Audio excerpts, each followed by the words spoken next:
Karen, and good morning, everyone. I do have an alternative presentation on the shift to earlier daylight saving time. It's considerably more violent and strident than what I'm about to do now. So I'll just move on. I am here as a sort of framing device for the discussion.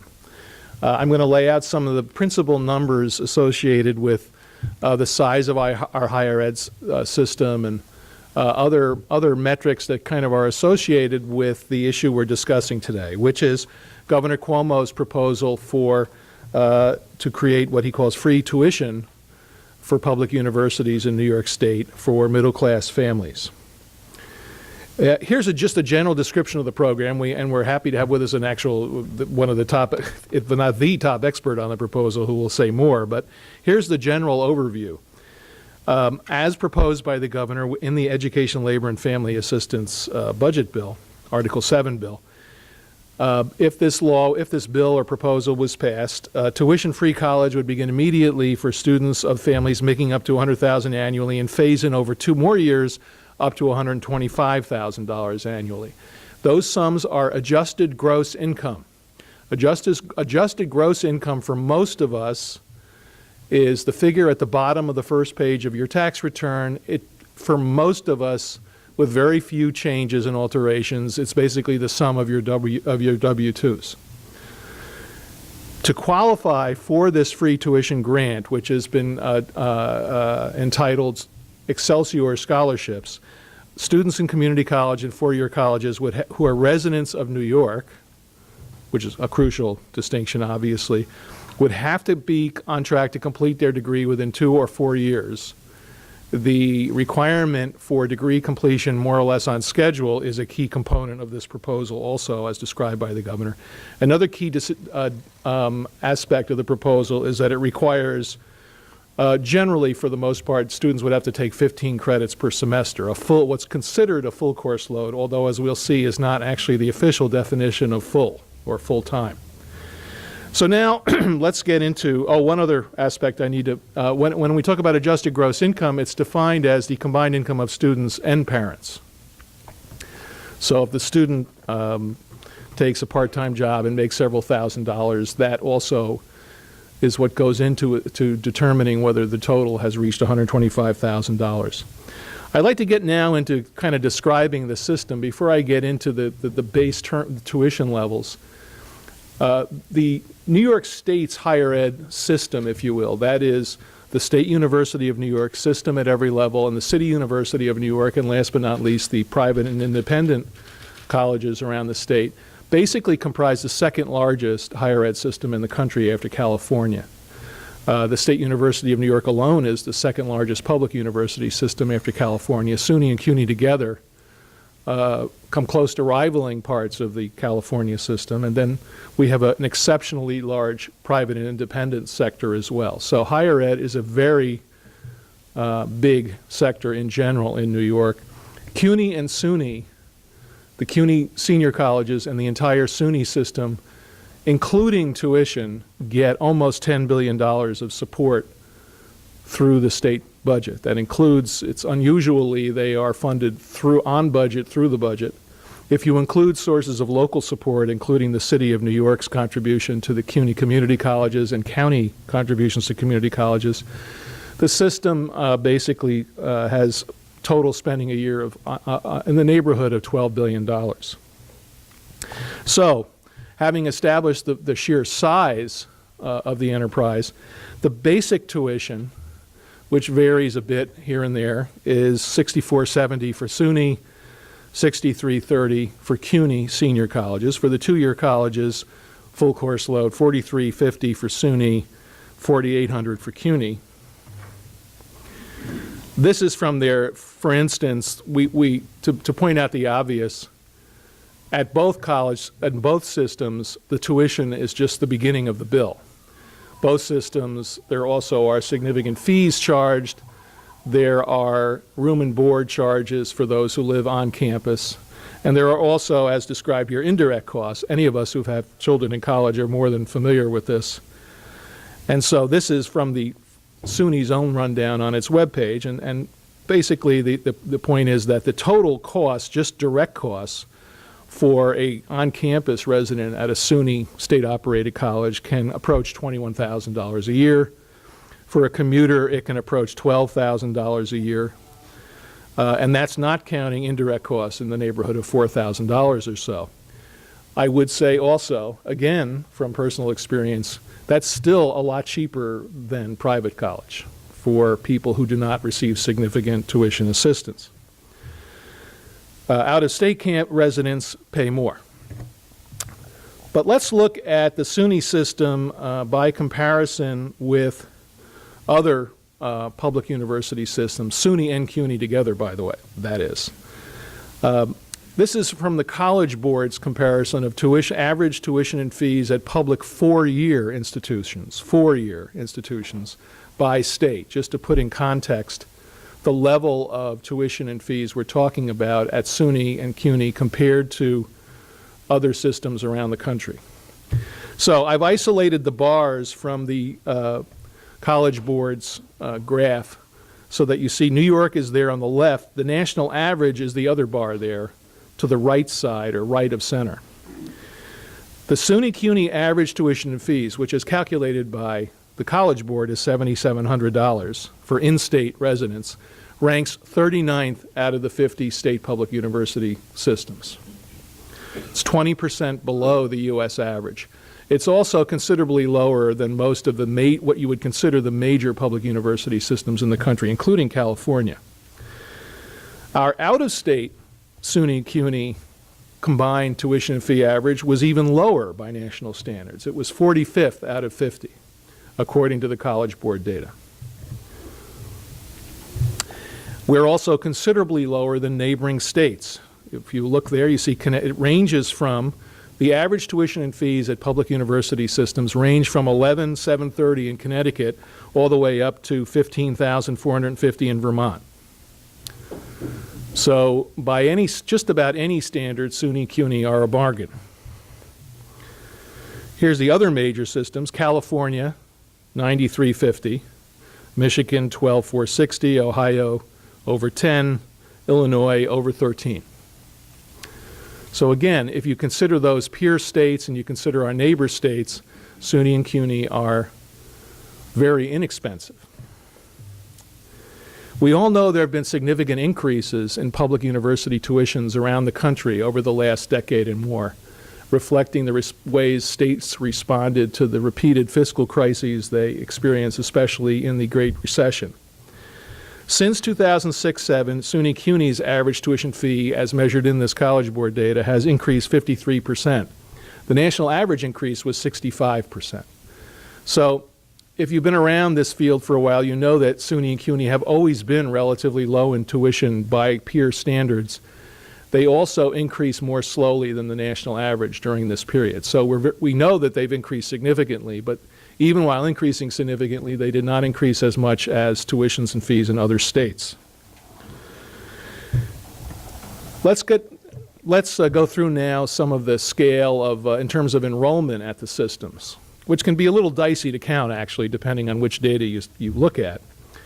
The total undergraduate enrollment at SUNY is just over 400,000 students.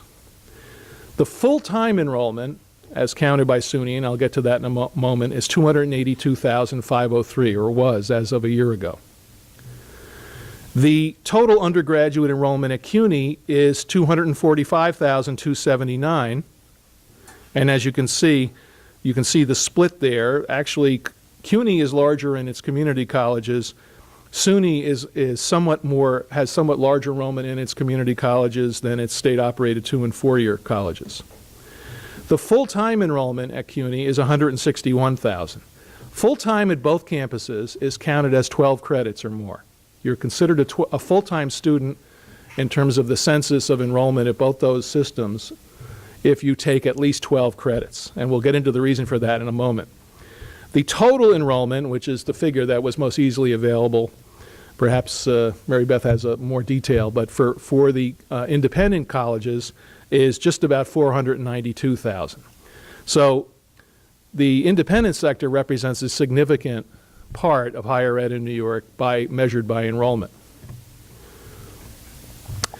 Now let's get into New York's existing tuition assistance program for students at public and private colleges and universities, which is among the most generous programs of its type, if not the most generous in the country.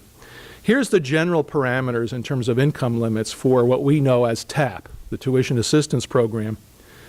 It's based on taxable income, which is crucially different from adjusted gross income because taxable income also reflects differences in household composition and size and in deductions. So the taxable income limit for receiving any TAP is $80,000 a year.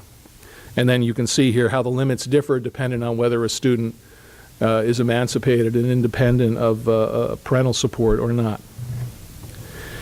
Now, how does the curve of TAP aid actually look? TAP is maximized, and on this scale, by the way, I've converted, for the sake of illustration, this is a family of 4. This is a student. This is the eligibility of a student from a family of 4, 2 parents married, filing joint, 2 dependents. It'll look similar at different income levels depending on the household status.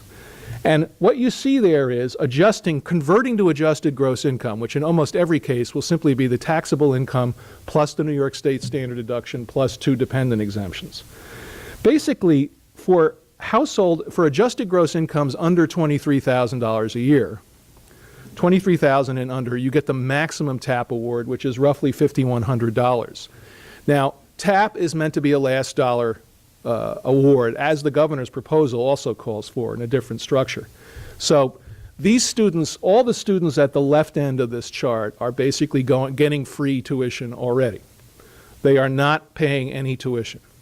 Between TAP and Pell Grants, and at private colleges, other forms of grants often, people who are at the left end of this chart in terms of their income are not paying any tuition.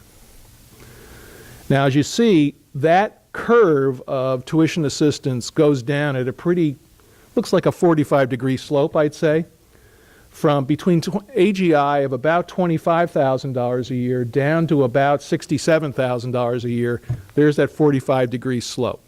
So if you're from a family with income of about $45,000 or so, $47,000, you get half of the maximum TAP. You're probably getting about $2,500. Then you get, when income gets down to around $67,000 a year, AGI, from 67 all the way up to $97,000, almost $98,000 a year, a family of 4 can make and still qualify for TAP for one of its students. At that point, those students, that bottom line, they get $500, which is the minimum TAP award. And once you go over that $80,000 family income limit, which is just about $98,000, a hair under it, including standard deduction exemptions, then you get nothing. So that's the current award. What the governor's, I'd like you to look at that chart and imagine a good part of what the governor's proposal is proposing to do by a different mechanism is to take that 45-degree line and make it a straight line all the way across, all the way up that income distribution and further up ultimately to $125,000 a year. So, how is TAP now distributed? Well, remember I told you earlier that students are considered full-time if they take at least 12 credit hours. That is the minimum credit hour with some minor exceptions for TAP recipients. You have to take at least 12 credit hours. The governor's is take 15 credit hours. There are a total of 355,000, or were as of 2015, 355,000 recipients of TAP. 249,000 of them were in public universities. Total almost $1 billion, $956 million. And there you see the numbers. Basically, the total is larger as you would expect in SUNY. The average is somewhat larger in CUNY, although in the independent sector, I believe the average is very slightly higher than the SUNY state-operated colleges.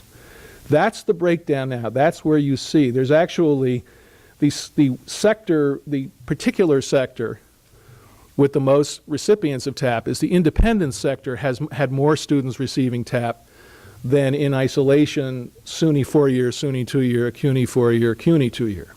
The public sector as a whole has more. So this is the distribution of current TAP grants. So then the question becomes, if you're doing something different from TAP, which is what the governor is proposing, you're doing something based on adjusted gross income, not taxable income. It's a different, entirely different program.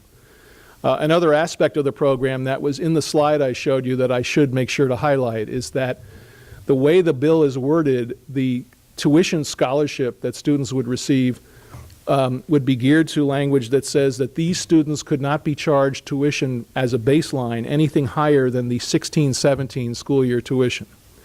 So as that's written, as I would interpret it, as I think most people would interpret it, as this program goes on, if SUNY tuition goes up by $250 a year, say, every year for several years, and it's $1,000 higher early in the next decade, this program is meant to provide for no tuition for students and basically cover the current level of tuition, and the colleges presumably would have to eat the rest, but perhaps that'll be clarified in our discussion. So that's where the numbers are, just in general, numbers you might keep in mind about what the current lay of the land is. And one final key number is $163 million.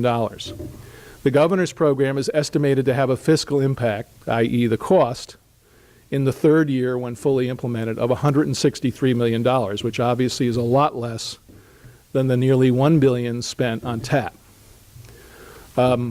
Obviously, if you, in your head, you can quickly do some arithmetic and figure out that a few $1,000s per student out of 163 million, if you assume something lower than 5 but higher than 2, you end up with 30, 40,000 students getting full tuition out of that.